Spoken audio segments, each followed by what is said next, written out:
Sometimes we're going to encounter categorical syllogisms that have too many terms to be considered standard form, and we're not going to be able to reduce down the number of terms to 3 by simply identifying synonyms. For example, take a look at this argument. No A are non-B, some C are A, therefore some C are B. We have A as a term, non-B is a term, C is a term, and B is a term. 4 terms, one too many, and none of these are synonyms. But notice that we have a couple of term complements. We have B and non-B.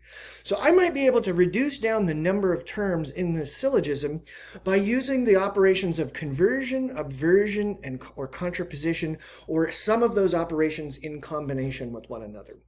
Now, notice that my first premise and my conclusion are the statements that have the term complements B and non-B. And so the question is, can I apply these operations singly or in combination with one another to either the premise or the conclusion statement to create a new statement that would be logically equivalent but have a reduced number of terms?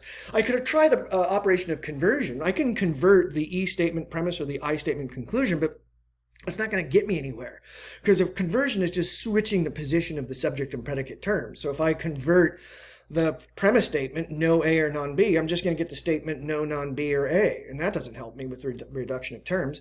On the other hand, I could apply the rule of contraposition, but if I do that, then I've violated or broken the rule of contraposition, because my premise statement is an E statement and my conclusion is an I statement, and when I apply contraposition to E and I statements, the resulting statement is logically determined. It's not logically equivalent to the original.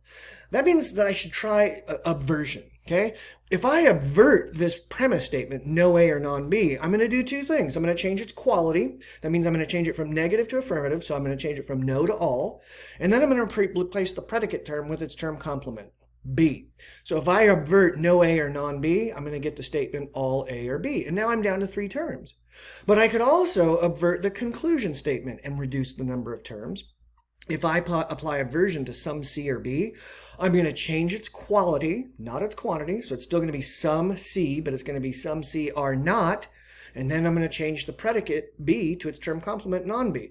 So if I avert some C or B, I'm going to get the statement some C are not non-B. Now whether I use B or non-B by obverting the premise or the conclusion statement, one is not more technically correct than the other. But I would argue to you this, that anytime you have the opportunity to get rid of a non in your syllogism, take it. If you can reduce the number of terms by eliminating a non with one of these operations, then take that, because think about the difference between a B and a non-B. Let's say B stands for bananas. So in that case, we know exactly what B represents. It represents bananas, a really specific thing.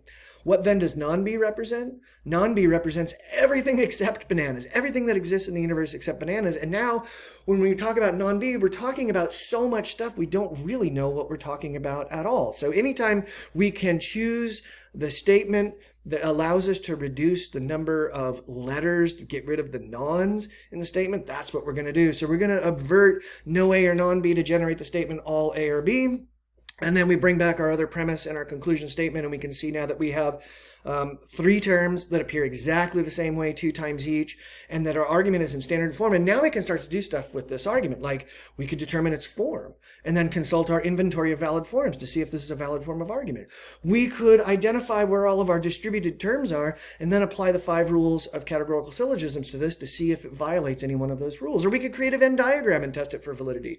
We can do any one of those things or all of those things, but we could only do it once we reduce down the number of terms to 3.